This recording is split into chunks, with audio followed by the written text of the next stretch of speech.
धन्यवाद, धन्यवाद। जीवित और महान सामर्थ्य परमेश्वर, दिल से आपका धन्यवाद करते हैं आपके महान प्रेम और उस अनुग्रह के लिए प्रभु, जो आप सब मनुष्यों पर बनाए रखते हैं।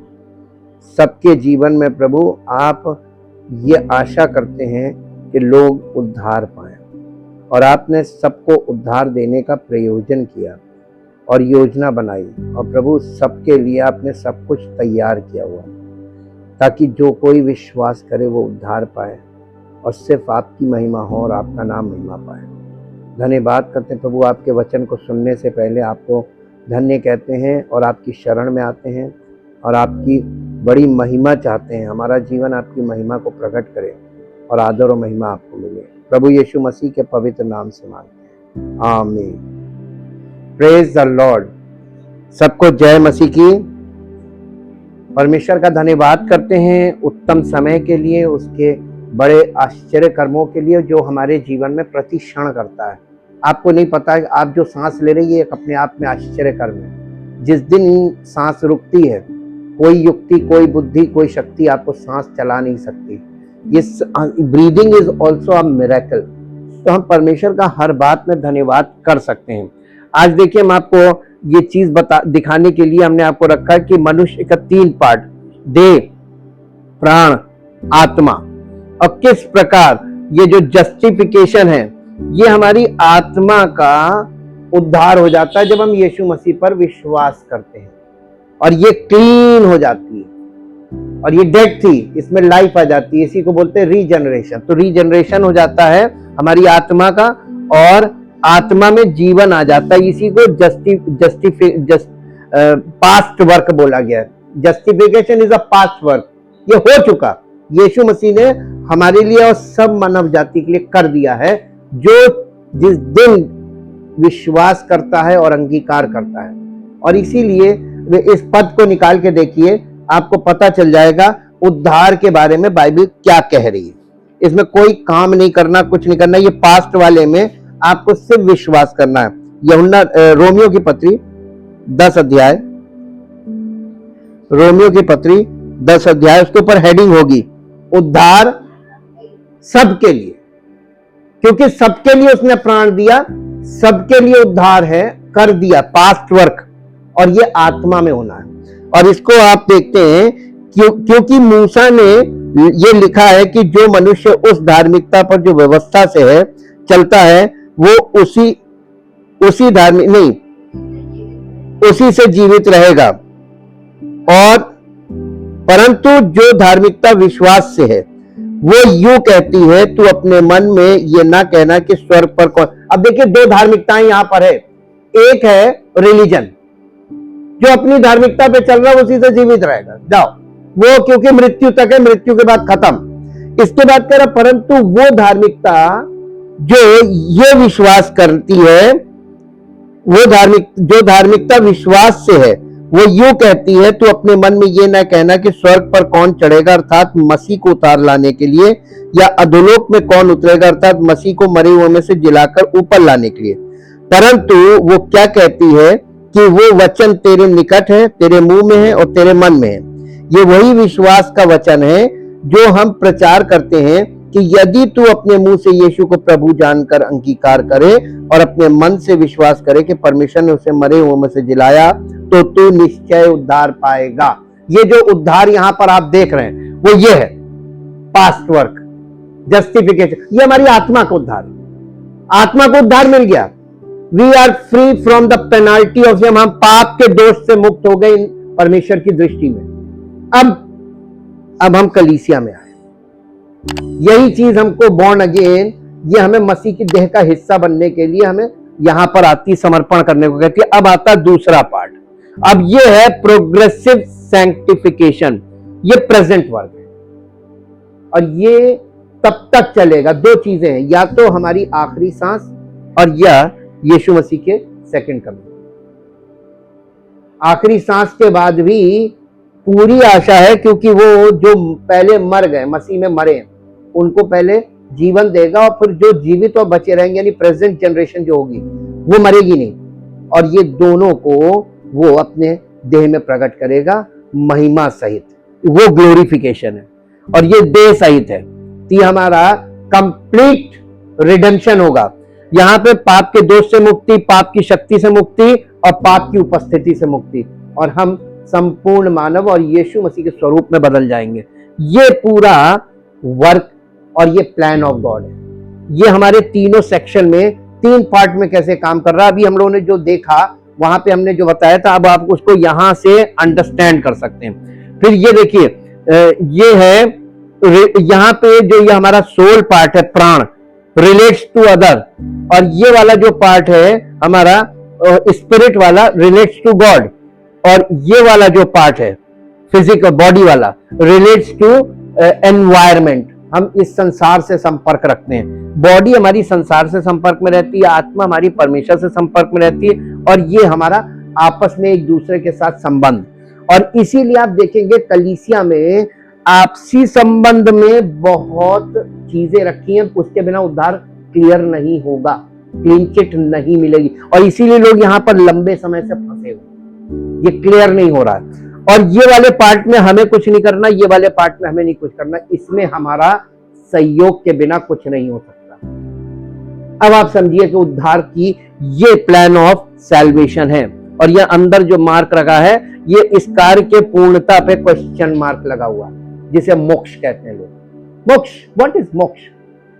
सब अपना अपना मोक्ष की परिभाषा लेकर खड़े हैं, सब अपनी अपनी व्याख्याएं लेकर खड़े हैं, सब अपने अपने तरीके। एक भी आपको और हमको फिजिकली कुछ नहीं करना है, लेकिन जो करना है वही हमारे लिए भारी है। यहां पर देखिए, स्पिरिट में, आत्मा में क्या क्या चीजें होती है? इंट्यूशन होता है, कॉन्शियस होता है, और कम्युनियन। कम्युनियन का मतलब intimate relationship with the spirit to spirit, परमात्मा के साथ हम मनुष्य की आत्मा का डायरेक्ट रिलेशन, यानी उसके साथ आत्मा से आत्मा का संबंध। प्राण में क्या होता है? Mind, will, emotion.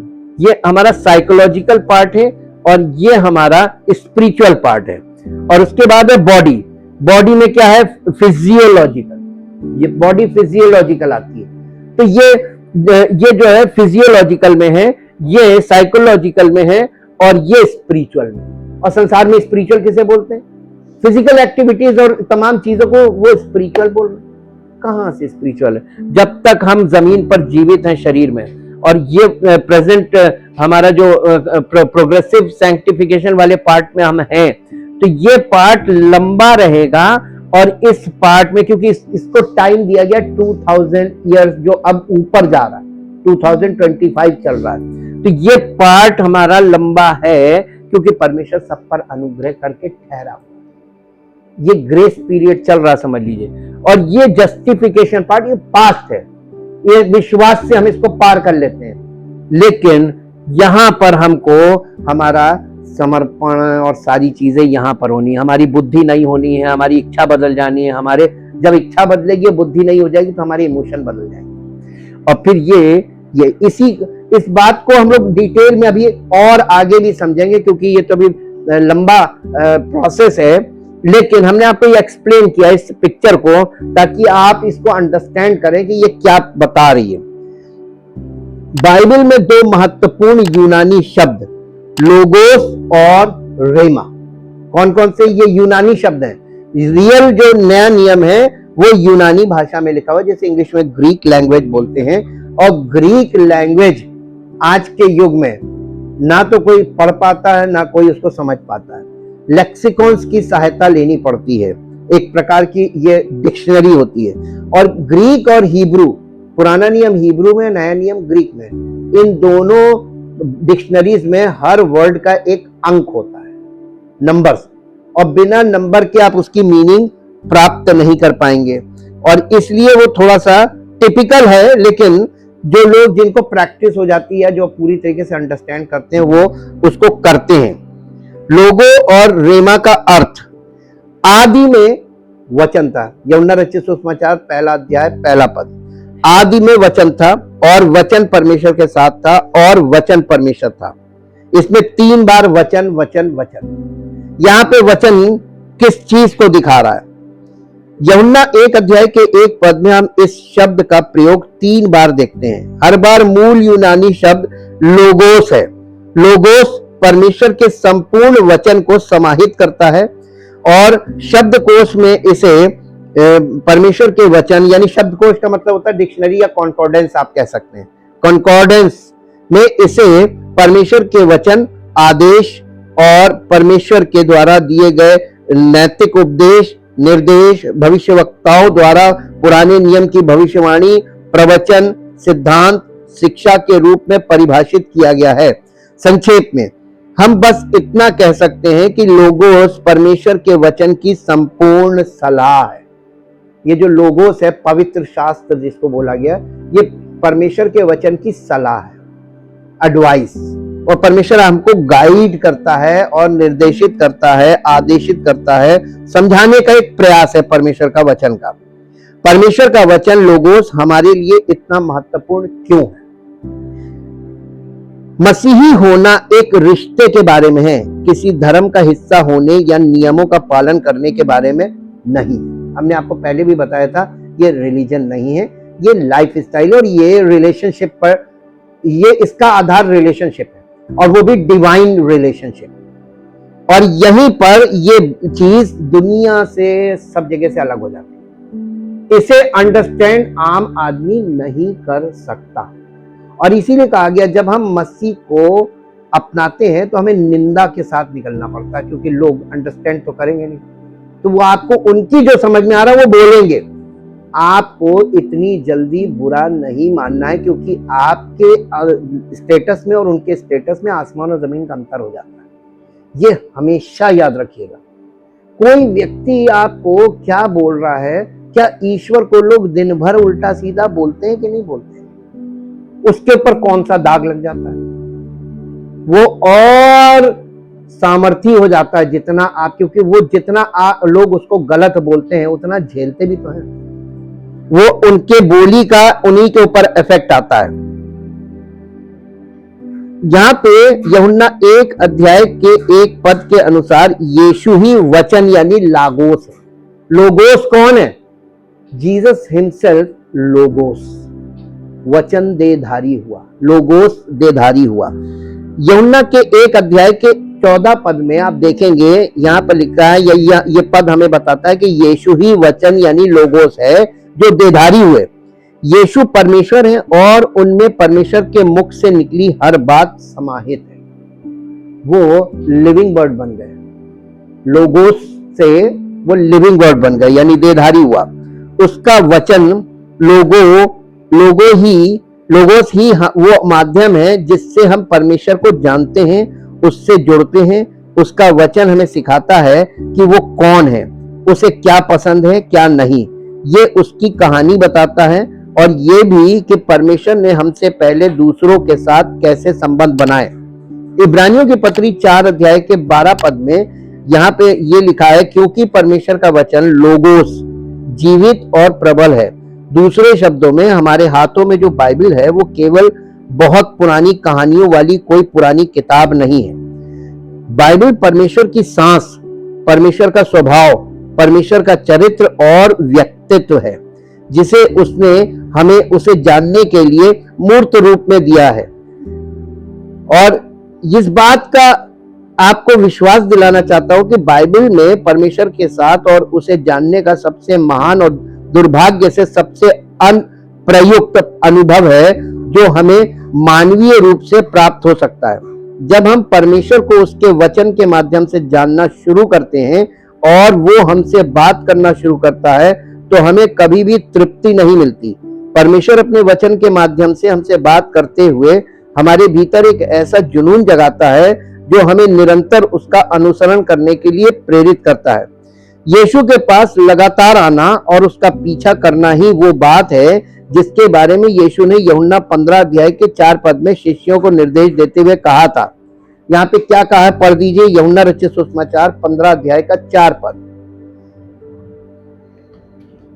यूहन्ना, तुम मुझ में बने रहो और मैं तुम में, जैसे डाली। देखिए यहाँ पे एक बात बोली जा रही है कि तुम मुझ में बने रहो और मैं तुम में। अब इसका प्रयोग आप अपने मन से कर सकते हो, हम प्रभु में और प्रभु हम में। अपने तरीके से।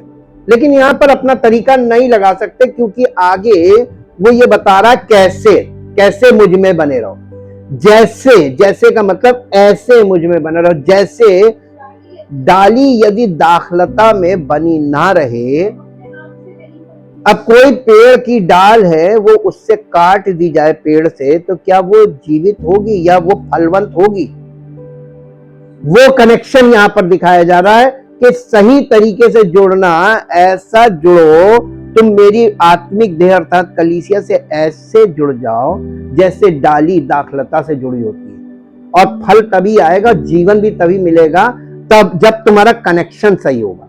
पहला पॉइंट हमारा कहां पर गड़बड़ है? हमारा कनेक्शन कलीसिया के साथ सही नहीं है। हमारा कनेक्शन में बीच में गैप है। हम अपना अलग और ये अलग। बस केवल आना ही काफी नहीं है, एक सही तरीके का कनेक्शन है, रिलेशन है। कनेक्शन का मतलब रिलेशन, और रिलेशन के बिना आप चाहो कि परमेश्वर आपको अपना वारिस डिक्लेयर कर दे, कैसे कर देगा? आपको वारिस बनाने के लिए आपको परमेश्वर के घराने का या परमेश्वर का डीएनए आप में होना अनिवार्य है कि नहीं है, तभी तो आप उसके संतान बनेंगे। तो ये वाले सेक्शन में वो हमको हमारा डीएनए चेंज कर रहा है। आत्मा तो मरी हुई थी, उसमें आत्मा में जीवन दे दिया। वो छोटा काम था, वो परमेश्वर का काम था, उसने कर दिया। यहां पे परमेश्वर का और हमारा दोनों का सहकर्मी, हमें उसके सहकर्मी बनके, हमें उसके समर्पण में वो उसको अलाउ करना। यहां पर हमारी इच्छा, विल हमारी है, हमारा माइंड, हमारा विल, हमारा इमोशन, ये परमेश्वर के कार्य को रोकते हैं। और यहीं पर सारा गड़बड़ी आ जाती है। यहां पर सारा खेल यहीं पे है, क्योंकि ये दोनों में हमने आपको बताया कोई प्रॉब्लम नहीं है, दोनों काम परमेश्वर की ओर से होने। असली काम तो ये है, और यहीं पे मसला फंसा हुआ।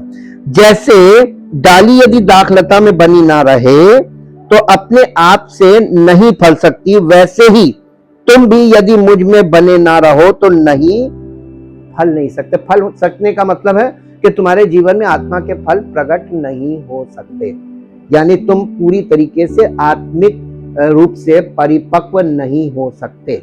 एकदम क्लियर है, बहुत क्लियर है, इसमें कोई टेक्निकलिटी नहीं है। लेकिन देखिए यहां पर वही लागोस के साथ आपको कनेक्शन दिखाया गया है। लागोस है कौन? प्रभु यीशु मसीह। बने रहना, यीशु के पास लगातार आते रहना। बने रहना का मतलब लगातार आते रहना, ताकि हम उनकी बात सुन सके। उनके पास आने से यीशु रूपांतरित होते हैं और लोगोस के माध्यम से स्वयं को हमारे सामने प्रकट करते हैं। ये सारा काम देखिए वचन से हो रहा है ना।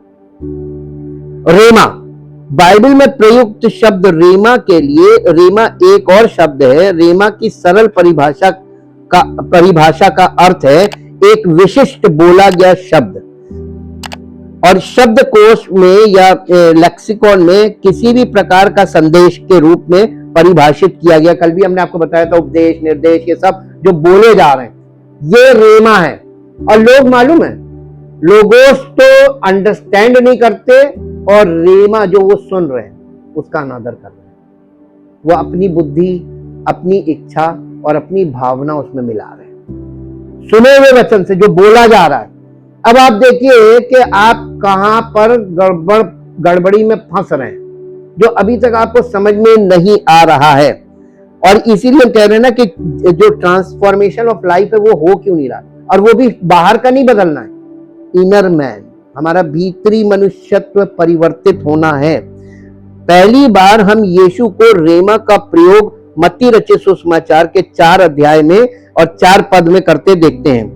परंतु उसने, जब शैतान यीशु मसीह को परख रहा था, तो उसने उत्तर दिया कि लिखा है कि मनुष्य केवल रोटी से जीवित ना रहेगा, यानी लिखा है लोगोस, बल्कि हर एक वचन यानी रेमा से जो परमेश्वर के मुख से निकलता है जीवित रहेगा। जब कोई व्यक्ति प्रभु यीशु मसीह अपने चुने हुए व्यक्ति के द्वारा आत्मा की प्रेरणा से उसका वचन निकलता है जब मुख से, यही रेमा है। जैसे यीशु मसीह को जब वो बोलता था तो उसकी बोली रेमा थी, और उसकी बोली का कितना लोगों ने विरोध किया। आम लोगों ने नहीं किया, रिलीजियस लीडर्स ने किया। और उनको आपने देखा ना कि उसने उनको श्राप दिया, क्योंकि हाँ, श्रापित ठहरा दिया।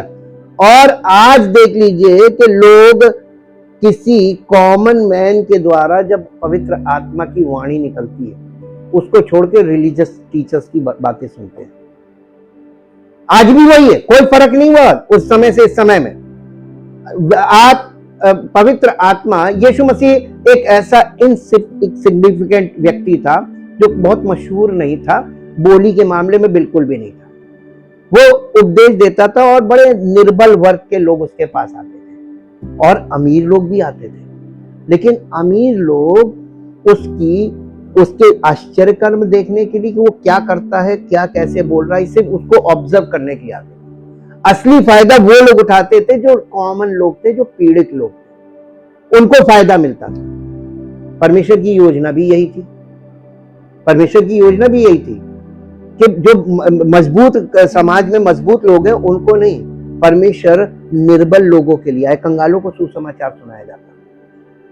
और वो लोग जो अपने आप को धर्मी घोषित कर रहे हैं और अपने आप को अपनी धार्मिकता में प्रकट कर रहे हैं, खुद की धार्मिकता में, उनके लिए परमेश्वर की धार्मिकता है नहीं। उसने कहा तुम अपनी धार्मिकता से चलते रहो, नो प्रॉब्लम। ये धार्मिकता जो परमेश्वर की धार्मिकता है, प्रभु यीशु मसीह की मृत्यु, दफन और पुनरुत्थान, ये उन लोगों के लिए है जो परमेश्वर की खोज कर रहे हैं और सच्चाई को खोज रहे हैं और जो उद्धार प्राप्त करना चाहते हैं। इच्छुक लोगों के लिए है, ये जनरल लोगों के लिए नहीं है, ये इच्छुक लोगों के लिए है। और इसीलिए इसमें डिसाइसिव डेडिकेशन की बात की जाती है और ये जनरल लोग नहीं कर पाएंगे। इसलिए यहां पर इस बात को देखिए, यहां पर यीशु मसीह ने एक बड़ी गहरी बात बोली, बल्कि हर एक वचन यानी रेमा से जो परमेश्वर के मुख से निकलता, रेमा निकलता है आत्मा की वाणी, उसको रेमा बोला गया। और यही बात आप रोमियो की पत्री 10 अध्याय के 17 पद में भी यही बात देखेंगे। वहां पर भी यही लिखा है, विश्वास सुनने से पैदा होता है। क्या रेमा सुनने से विश्वास पैदा होता है? पुस्तक पढ़ने से, बाइबल पढ़ने से विश्वास पैदा नहीं होता, बल्कि वचन को, प्रेरित वचन को सुनने से या पवित्र आत्मा के प्रभाव से वचन जो निकलता है मुख से, उसे सुनने से विश्वास पैदा होता है। आप उसको भी अगर इंग्लिश में पढ़ें तो वहां पर भी लिखा है कि यीशु मसीह के मुख से निकला वचन। इंग्लिश में पढ़ दीजिए, इंग्लिश में पढ़ेंगे तो आपको वही मिलेगा। रोमियो की पत्री 10 अध्याय और उसका 17 पद।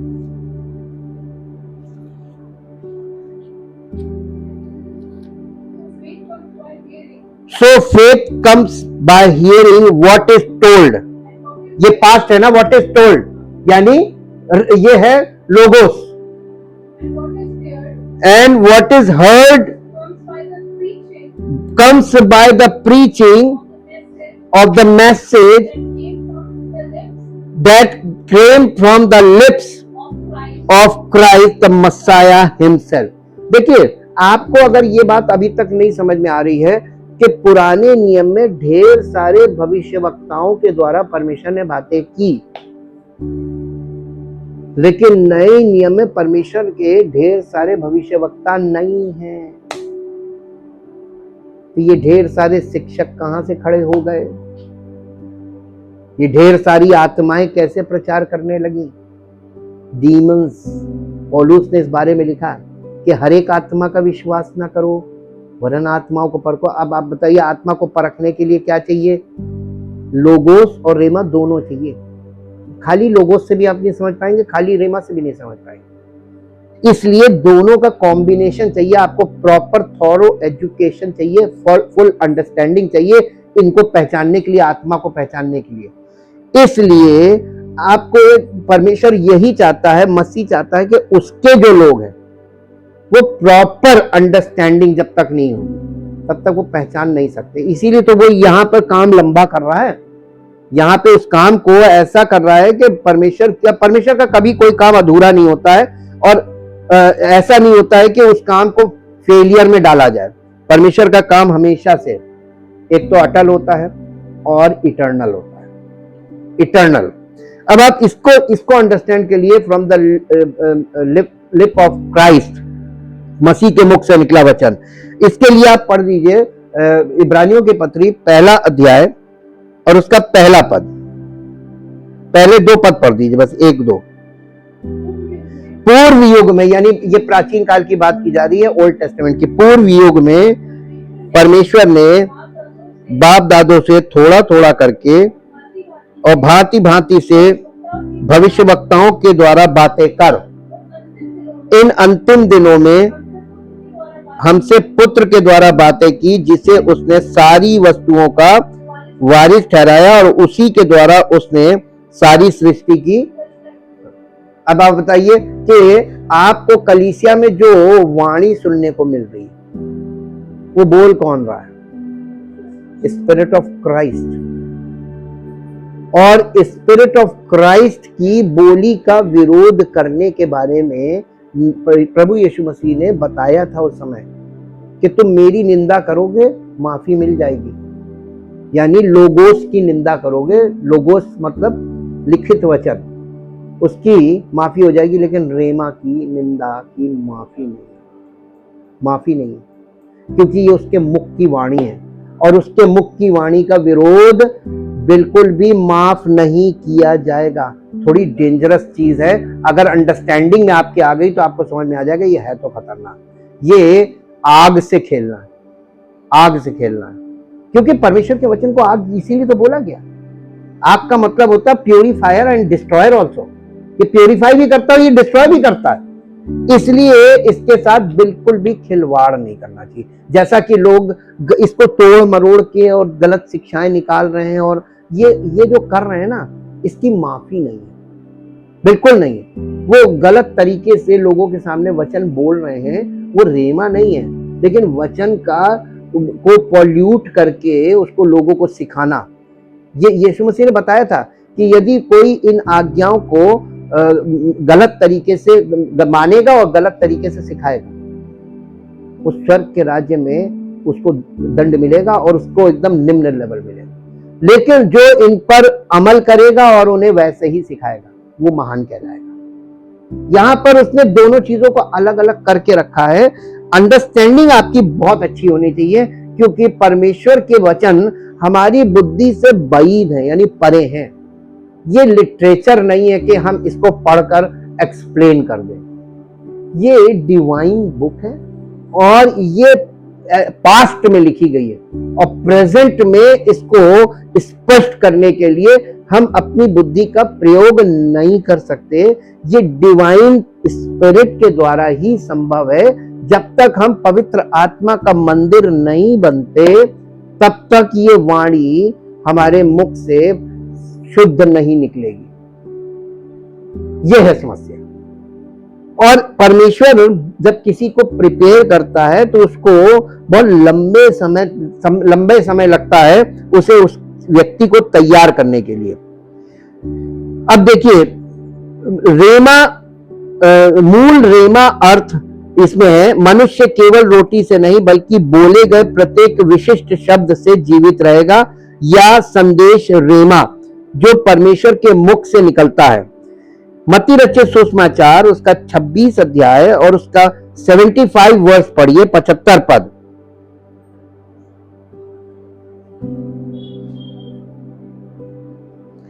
अ, 26 अध्याय और उसका 75 पद पढ़िए।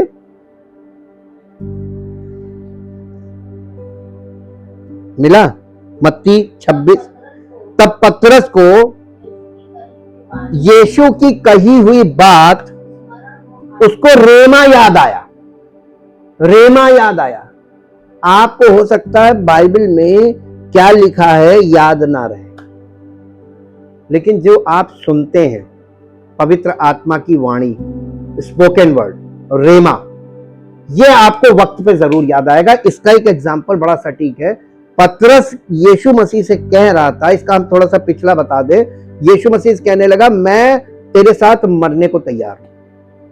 और यीशु मसीह ने जैसे ही उसने ये बात बोली कि मैं तेरे साथ मरने को तैयार हूं, यीशु मसीह ने उसी समय उसको बोला आज ही मुर्ग के बांग देने से पहले तुम 3 बार मेरा इनकार करेगा।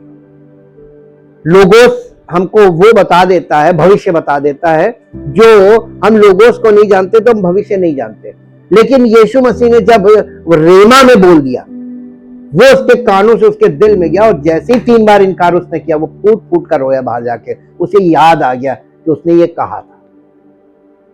रेमा आपको कन्विक्ट करेगा, रेमा आपके जीवन में, आपके हृदय में काम करेगा। पढ़े हुए वचन से आपको कभी लाभ नहीं होगा। एक बात ये देख लीजिए, यहां पर एक मिस्ट्री भी आपको देखने को मिल रही होगी। दुनिया की कोई भी पुस्तक हो जिसे आप खुद पढ़ते हैं,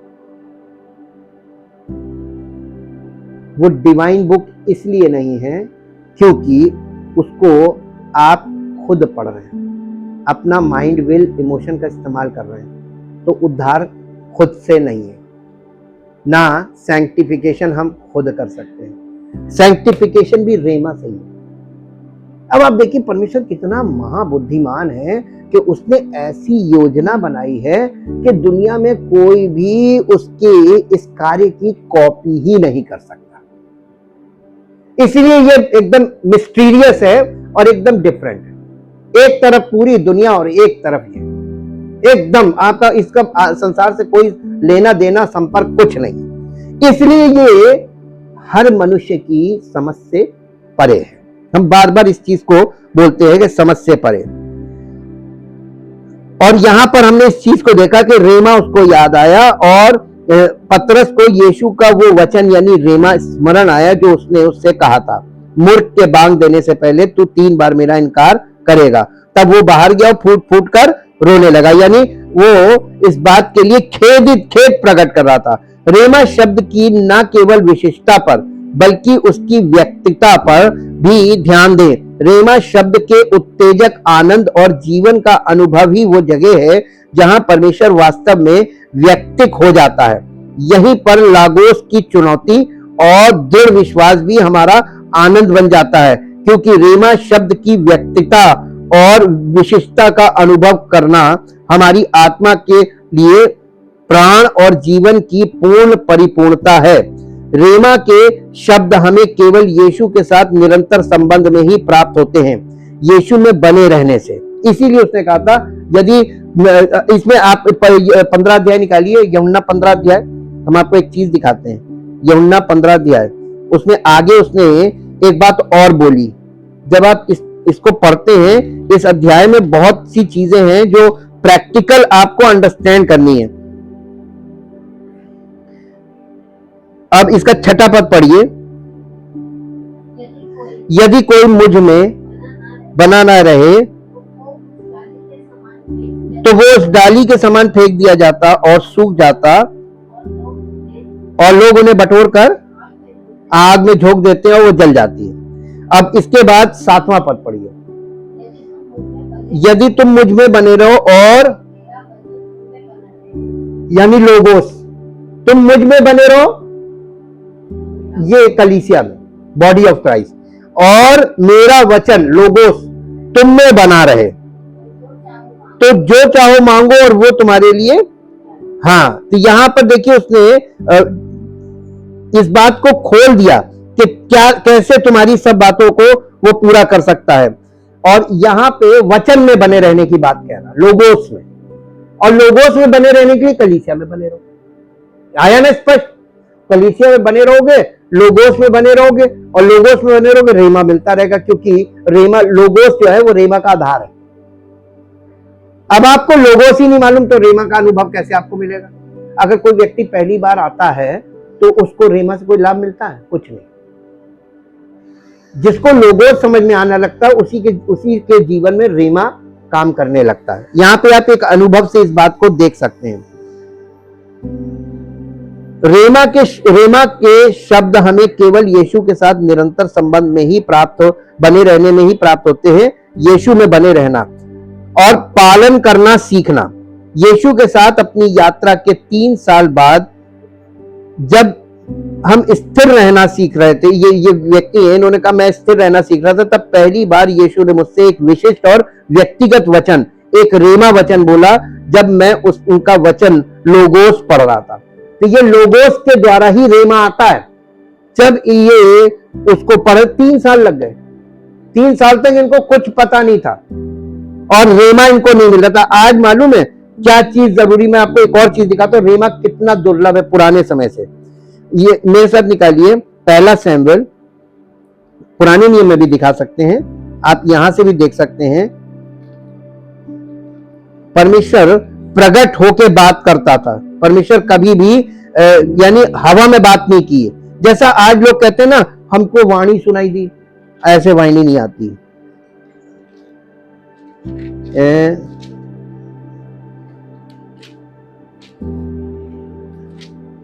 पहला सैमुएल,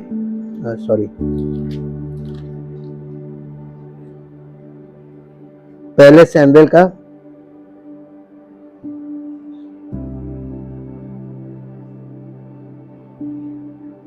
अध्याय 3 अध्याय का पहला पद पढ़िए। वो बालक सैमुएल एली के सामने यहोवा की सेवा टहल करता था।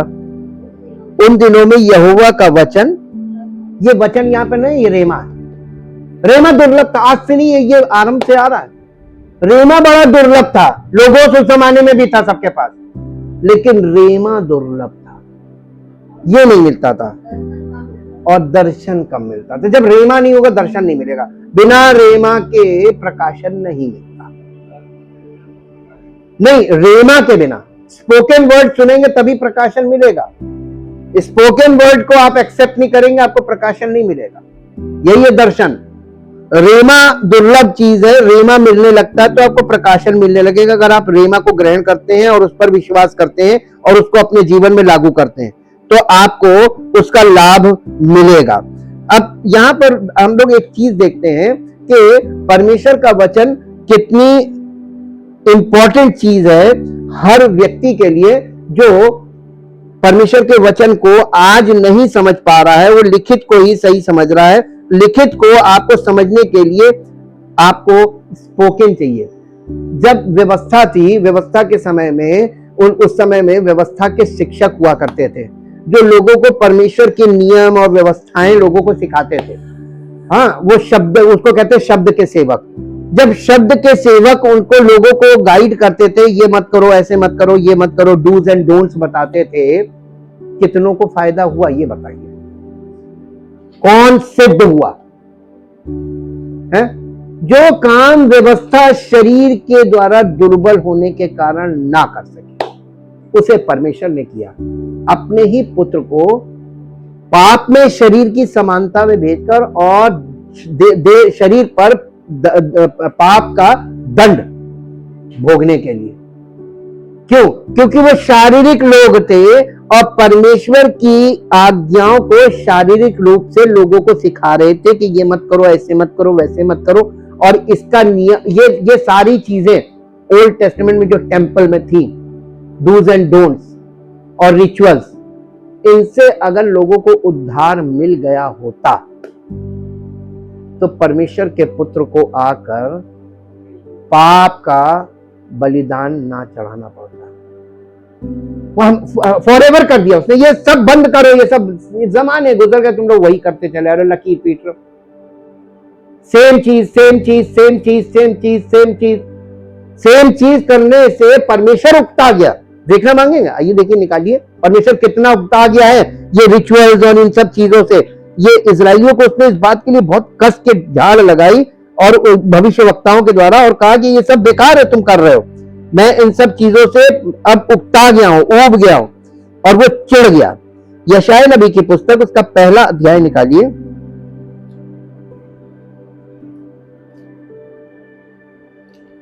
और उसका 12 पद से पढ़िए। तुम जब अपने मुंह मुझे दिखाने के लिए आते हो, यानी मंदिर में आते हो, तब ये कौन चाहता है कि तुम मेरे आंगनों को पांव से रौंदो? व्यर्थ अन्न बलि फिर मत लाओ। धूप से मुझे, धूप खुशबू जलाते जिससे परमेश्वर प्रसन्न होता है, कहने लगे धूप से मुझे घृणा है।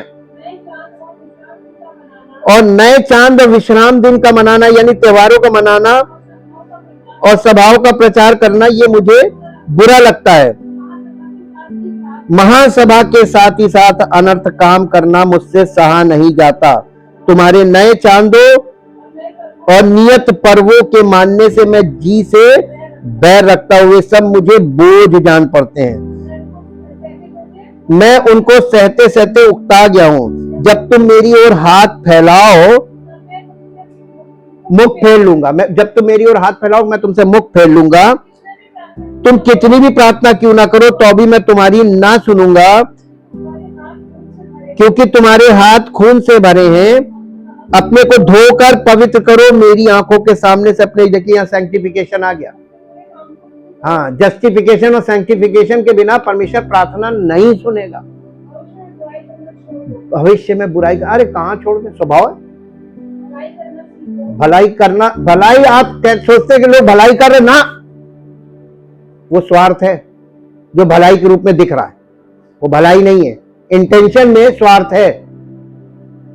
आप ये सब चीजें, ये जो भविष्यवाणी में लिखी, ये भविष्यवाणी भी रेमा है, व्यवस्था और भविष्यवक्ता। रेमा है भविष्यवाणी। तो भविष्यवाणी को बहुत महत्व समझिए। ये रेमा बहुत हार्ड है और हार्ड वर्ड्स बोले, क्योंकि परमेश्वर ने देखा है दुनिया में ये सब सारी जिंदगी चलेगा तब भी कुछ नहीं होगा। उद्धार के काम को उसने अपने पुत्र के द्वारा पूर्ण करके और सुसमाचार दिया, शुभ समाचार। जो कोई चाहे प्रभु के पास आए। अब ये आपकी चाहत पे है, जबरदस्ती नहीं है। ना किसी को ढकेल के परमेश्वर कह रहा लाओ, और ना तुम खुद मजबूर होकर आओ। स्वेच्छा से, अपनी इच्छा से आओ, क्योंकि यहोवा की ये वाणी है कि जो कल्पनाएं मैं तुम्हारे विषय करता हूं उन्हें मैं जानता हूं, शांति के विचार, बुराई के नहीं, ताकि आपको एक भविष्य और आशा मिले। यिर्मयाह 29 अध्याय का 11 पद है। लेकिन क्या हम यिर्मयाह 29 अध्याय के 12 और 13 में वो क्या कहता है? तब तुम मुझे पुकारोगे और मेरे पास आकर मुझसे प्रार्थना करोगे और मैं तुम्हारी सुनूंगा, और तुम मुझे ढूंढोगे और पाओगे भी जब तुम पूरे मन से मेरे पास आओगे। 29 अध्याय का, यिर्मयाह 29 अध्याय का 12 और 13 पद है।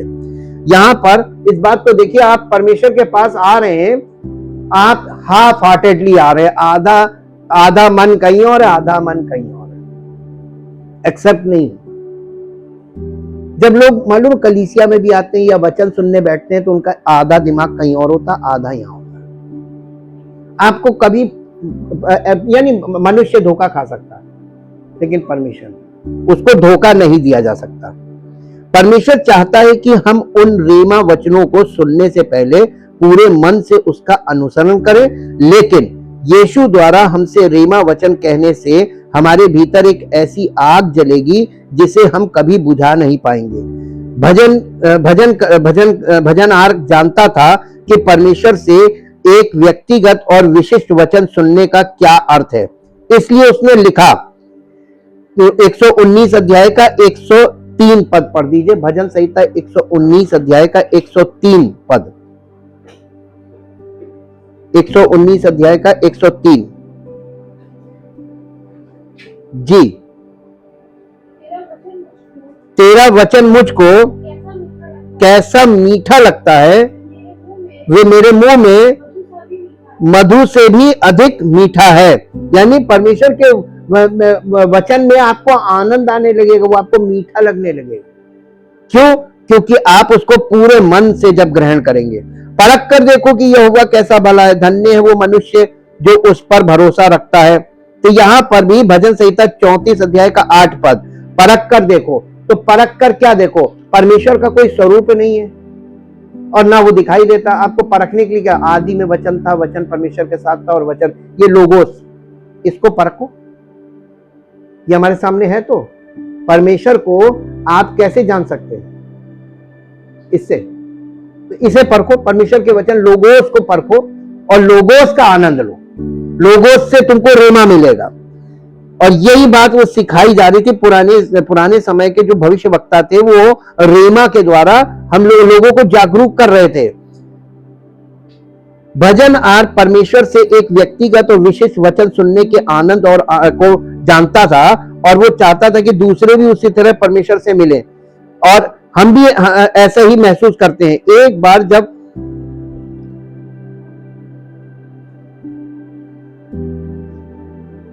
एक पद मेरे साथ निकालिए, परमेश्वर के वचन रेमा से क्या काम हो सकता है, रेमा क्या करता है हमारे और आपके जीवन में। इफिसियों की पत्री 5 अध्याय। रेमा से विश्वास पैदा होता है, रेमा से गाइडेंस मिलती है, मार्गदर्शन मिलता है। यीशु मसीह ने कहा था अपने चेलों से कि जब तुम्हें लोग पकड़े और जब तुम्हारे साथ गलत व्यवहार करें और तुम्हारे साथ ये करें, ऐसा करें, वैसा करें, तो घबरा मत जाना और पहले से मत सोचना कि क्या कहेंगे। तुम्हें परमेश्वर की आत्मा के द्वारा उसी समय ऐसे शब्द और ऐसी बोली दी जाएगी, ना तो कोई सामना कर पाएगा ना खंडन। ये रेमा है, रेमा दिया जाता है परमेश्वर की ओर से, राइट टाइम पर रेमा उतरता है। ये बात यीशु मसीह ने कही थी। जब आपका मसीही जीवन परिपक्व होगा और तब प्रभु की ओर से ये वरदान है, यही गिफ्ट है, आपको ऐसा वरदान मिलेगा कि कब कहां क्या कहना है उसी समय आपको वो रेमा दे दिया जाएगा और आपके मुख से निकलेगा, चट से काम हो जाएगा। और लोग लिखा है वहां पर, ना तो कोई सामना कर पाएगा ना खंडन कर पाएगा, निरुत्तर हो जाएंगे लोग। यही जब किसी के मुख से निकले वचन को सुनकर निरुत्तर हो जाए तो समझ जाइएगा रेमा है। ये रेमा की परख है। रेमा का कोई सामना नहीं कर सकता, कोई खंडन नहीं कर सकता, कोई उसके विरुद्ध नहीं कुछ कर सकता। वो ऐसा मास्टर स्ट्रोक जिसको बोलते हैं, ये रेमा है। और रेमा से एक और काम होता है, रेमा के बहुत काम है, सारा काम रेमा से ही हो रहा है। अब आप देखेंगे, मैंने आपको एक बात पहले भी बताया, परमेश्वर अपना काम खुद करता है। ये वचन जो है, ये परमेश्वर, प्रभु ने कहा था ना, मैं अपनी कलीसिया बनाऊंगा। तो कलीसिया का आत्मिक मार्गदर्शन कैसे होगा? बोलने के। तो वो अपनी कलीसिया को खुद मार्गदर्शन करेगा, खुद दर्शन की बातें बोलेगा, खुद सब कुछ, सारी चीजें वो खुद करेगा। एक एक बोली, ये रेमा, ये प्रभु की ओर से है, उसकी आत्मा के द्वारा है। सेवक को केवल उसके शरीर को पवित्र आत्मा का मंदिर बनाएगा, चलता फिरता टैबरनेकल, ठीक। और वहां पर वो आत्मा वास करता है, वहां से वो आत्मा बोलता है। इसीलिए वो यीशु मसीह बार बार क्या कहता था उसे, देखो मेरे जीवन में पिता मुझ में होकर काम कर रहा है, तुम बेकार में गलत तरीके से मत पेश आओ। बार बार उनको, यानी भाई होने के नाते, कि तुम ऐसा मत करो, प्यार से उनको बोलता था, लेकिन वो मानते ही नहीं थे। रेमा हमें जीवन प्रदान करता है। यूहन्ना रचित सुसमाचार उसका 6 अध्याय और उसका 63 पद पढ़िए। आत्मिक जीवन कहां से आ रहा है? बाइबल पढ़ के नहीं आ रहा है, लोगोस से नहीं है, ये रेमा से मिलता है। प्रभु ने कहा था कि मैं सच्चा चरवाहा मैं हूं। चरवाहा आपको और हमको, अपनी भेड़ों को गाइड कर रहा है, लेकर चल रहा है। जी, आत्मा तो जीवनदायक है, शरीर से कुछ लाभ नहीं। यीशु मसीह कह रहा है, जो मैंने तुमसे बोला है वो वही आत्मा और वही रेमा ही आत्मा है और रेमा ही जीवन भी है। और यही रेमा से ही आपको आत्मा भी मिलेगा और जीवन भी मिलेगा। आत्मा तो जीवनदायक है, शरीर से कोई लाभ नहीं। जो बातें मैंने तुमसे कही हैं वे आत्मा और जीवन भी हैं। तो यानी रेमा के द्वारा आपको पवित्र आत्मा का अभिषेक भी प्राप्त होता और आत्मिक जीवन भी प्राप्त होता है। ये कितना इंपॉर्टेंट काम है। और इसी के साथ साथ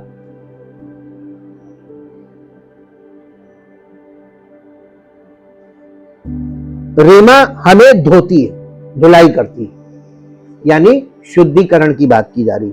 रेमा क्या करता? हमें धोता है। इफिसियों की पत्री 5 अध्याय और उसका 26 पद, ये भी पढ़ दीजिए। इफिसियों 5 अध्याय 26 पद, कि उसको वचन के द्वारा जल के स्नान से शुद्ध करके पवित्र करे या पवित्र बनाए। इस पद में धोने का मतलब यीशु के लहू से पापों का धुलना नहीं है, बल्कि ये वचन या रेमा में वर्णित जल से धोना है। यानी बोल बोल के परमेश्वर का वचन जो मौखिक है, जो आप सुन रहे, आप उस वचन को सुनकर धुल रहे हैं, आपके अंदर वो जा रहा है, आपको धो रहा है। तो ये धुलाई का काम चल रहा है। ये यूनानी शब्द एक तात्कालिक शब्द को दर्शाता है, जीवन देने वाली आत्मा के रूप में हमारे भीतर निवास करने वाले मसीह हमेशा एक तात्कालिक वर्तमान जीवंत शब्द बोलते हैं जो पुराने को चयापचय रूप से शुद्ध करके उसकी जगह नए को लाता है, जिससे आंतरिक परिवर्तन होता है। जीवन के जल से स्नान द्वारा ये शुद्धि मसीह के वचन में है। ये दर्शाता है कि मसीह के वचन में जीवन का जल है। अपने पापों से धुलने के लिए हमें मसीह के मुक्तिदाता लहू की आवश्यकता है, लेकिन हमें यह भी समझना होगा कि हमें अपने प्राकृतिक जीवन की पुरानी चीजों से भी आंतरिक रूप से धुलना होगा। अब आप देखिए, अपने पापों से धुलने के लिए हमें मसीह के मुक्तिदाता लहू की आवश्यकता है। वो यहाँ पर विश्वास के द्वारा और उसके लहू के द्वारा हम एक बार में शुद्ध, ये स्नान है। इसके बाद आप देखिए ये प्रोसेस, ये पास्ट वर्क है बाय फेथ। इसके बाद शुरू होता असली काम धुलाई का। आया ना वही चीज आ रही है। और ये हमारा अंदर से प्राकृतिक जीवन, हमारा ये जो स्वभाव है, माइंड विल इमोशन, यही तो हमको उलझा के रखता है। यहीं पे हम अपनी ही उलझन में रहते हैं। अपनी बुद्धि, अपनी इच्छा, अपनी भावना, अपनी बुद्धि, अपनी इच्छा, अपनी भावना। और हम परमेश्वर के वचन का कभी कभी स्वागत करते हैं और कभी कभी विरोध करते हैं। ये परमेश्वर का वचन पूरा जैसा हम सुनते हैं, बोला जा रहा है, वो बोलते वो सुनते अब तक तो रूपांतरित हो गए होते, धुल के शुद्ध हो गए होते। लेकिन क्योंकि आपने कभी आधे मन से सुना, कभी पूरे मन से सुना, कभी आप थके हुए थे, सो गए, थोड़ा सुना, सो गए। तो आपके अंदर वचन जैसे धारा प्रवाह जाना चाहिए था और जैसे आपके अंदर उसका एक्सेप्टेंस होना चाहिए था और उसको उत्साह से ग्रहण करना, लालसा से ग्रहण करना, उसको जैसा भूखा आदमी होता है कि जितना वेले खा लो, वो चीज नहीं थी। सुन तो कब से रहे, लाभ हुआ? कारण देखिए, यही चीज हम लोगों को खोल के अभी इस सेक्शन में काम कर रहा है। पवित्र आत्मा हमारे बीच में इस सेक्शन में काम कर। ये थोड़ा टफ सेक्शन है, लेकिन धीरे धीरे आपको ये अंडरस्टैंडिंग में क्लियर हो जाएगा। और हमारे आंतरिक रूप से हमको ये धुलाई चल रही है। ये इसको कहते हैं प्रोग्रेसिव सैंक्टिफिकेशन। और ये धुलाई जो है, इसमें हमारा रोल है। और अगर हम इसमें एक्टिवली पार्ट नहीं लेते, यानी पार्टिसिपेट नहीं करेंगे, पवित्र आत्मा के साथ सहयोग में नहीं होंगे, उसके साथ समन्वय से नहीं होंगे, तो काम नहीं होगा। तो ये पार्ट आपका ये फेलियर में चला जाएगा। यानी आपका बस इतना, यहाँ पे आपकी आत्मा को उद्धार मिलेगा, बाकी आपका पूरा जीवन, शरीर और प्राण नष्ट हो जाएगा। परमेश्वर के वचन को और उसकी उद्धार की योजना को हम पार्ट्स में ही धीरे धीरे पवित्र आत्मा धीरे धीरे झिल्ली हटाता है। धीरे धीरे वो हमारे अंदर से भी ऐसे ही काम करता है, धीरे धीरे। इसीलिए लिखा अंश अंश करके। अंश का मतलब होता है बहुत स्लो। ये हमने आपको पहले भी बताया था कि कलीसिया वो जगह है जहां पर ये एकदम वैसे ही है जैसे ऑपरेशन थिएटर।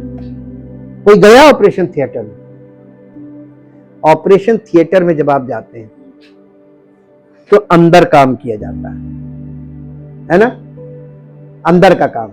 और जब ऑपरेशन थिएटर से अंदर का काम कंप्लीट होने के बाद बाहर आते हैं, उसके बाद तकलीफ का सामना भी करना पड़ता है। और तकलीफ का सामना कर करके धीरे धीरे आपके व्यवहार में, आपके खान पान में, हर चीज में अंतर आता है ऑपरेशन के बाद।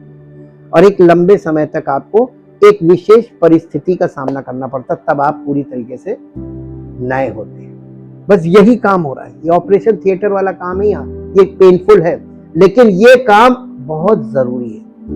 Thank you Lord. जीवित और महान सामर्थी परमेश्वर, हम आपका दिल से धन्यवाद करते हैं आपके पवित्र वचनों के लिए, आपके अद्भुत आश्चर्य कर्मों के लिए, और प्रभु इस बात के लिए कि पवित्र आत्मा हमारे बीच में कार्य कर रहे हैं और पवित्र आत्मा हमारे हृदय से में आपके पवित्र वचनों के द्वारा बात कर रहे हैं।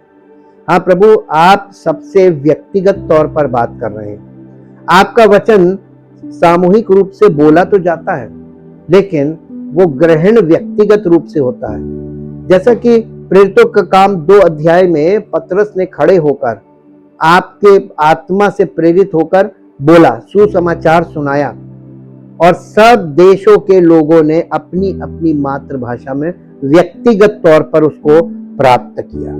हाँ प्रभु, आपका आत्मा जब हमसे बातें करता है तो हमसे व्यक्तिगत तौर पे बातें करता है, जबकि वो सामूहिक रूप से बोला गया वचन होता है। जब हम परमेश्वर का वचन सुनते हैं सामूहिक रूप से तो सब लोग सुन रहे होते हैं, लेकिन सबके हृदय से आप व्यक्तिगत तौर पर संपर्क स्थापित करते हैं। यही आपकी विशेषता है, आपके वचन की विशेषता, यही रेमा की विशेषता है। प्रभु, हम आपका धन्यवाद करते हैं। आपके बोले गए वचनों के द्वारा हमको जीवन मिलता है और इसी के द्वारा हम शुद्ध किए जाते हैं। प्रभु, हम आपके वचनों का आदर करते हुए आपके वचनों को ग्रहण करते हैं और आपका धन्यवाद करते हैं। इस प्रार्थना को यीशु मसीह के पवित्र नाम से मांग लेते हैं, आमीन। Praise the Lord.